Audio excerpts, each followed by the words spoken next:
उसमें जा रहा है, किसी को कोई मतलब नहीं था। समझ गए? तो ये बात हमको समझ में आ गई। दूसरी चीज, इसका स्क्रीनशॉट लेते रहना। वहीं आम जनता जो थी वो बहुत ज्यादा परेशान थी, दयनीय थी, रोटी को वो तरस रही थी। समझ में आ रही बात? फिर क्या होता है, मजदूर वर्ग की दुर्दशा। वहां का जो मजदूर वर्ग होता है वो बहुत ज्यादा क्या होता है, परेशान होता है। मजदूर वर्ग बहुत ज्यादा परेशान होता है। तो इस समय पे फ्रांस में जो भी उद्योग धंधे स्थापित हो रहे थे, वो मजदूरों के काम करने के लिए स्वास्थ्यवर्धक परिस्थितियां उसमें नहीं थी। यानी राजा लोग उनसे वो काम कराते थे जिसकी वजह से मजदूर को नुकसान हो, उसका शरीर खराब हो, उसको बीमारियां हो। समझ में आ रही बात? फिर उसके बाद इनके काम करने के घंटे ना तो निश्चित थे और ना ही इनको बराबर वेतन मिलता था। बस रोटी के लिए बस समझ लो कि हाँ पेट भर जाता होगा बस। और अगर कोई मजदूर दुर्घटना का शिकार हो जाए, अगर कोई मजदूर दुर्घटना का शिकार हो जाता था तो उद्योगपति के द्वारा उसको कोई भी मुआवजा नहीं दिया जाता था, यानी कोई मुआवजा उसको मिलता ही नहीं था।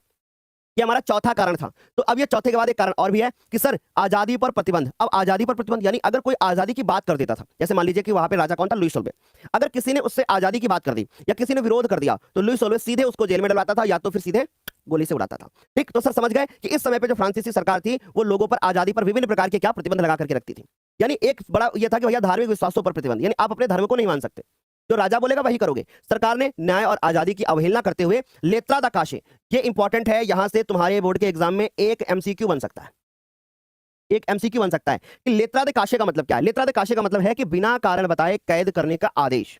लेत्रा दा काशे, समझ गए? ये जारी करके स्थिति को और भयावह बना देती है। यानी जब सरकार फ्रांस के अंदर लेत्रा दा काशे लेकर के आती है तो वहां के जो लोग होते हैं वो फ्रांस के राजा के खिलाफ खड़े उठते हैं।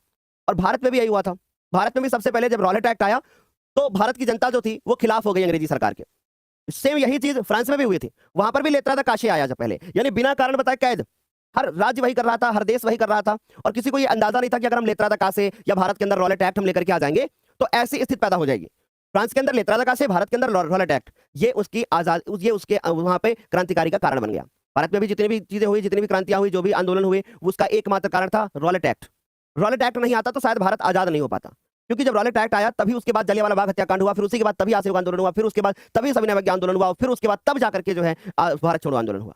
समझ में आ रही बात? तो आपको ये चीजें पता होनी चाहिए कि भाई क्या चीज हमारी किताब में दी गई है। तो सर लेत्रा दे काशे का मतलब समझ में आ रहा है। और ये स्थिति बहुत भयावह हो जाती है तो जनता में असंतोष की भावना आ जाती है और क्रांति के पथ पे वो आगे बढ़ जाती है। क्या यहां तक सारे बच्चों को क्लियर हो गया? बढ़िया से एकदम। सर हैप्पी ब्लैक डे, इसीलिए तो ब्लैक चश्मा लगा रखा है। एक तो पता है आंखों से वो फिर मैं सामने देख नहीं पाऊंगा ना,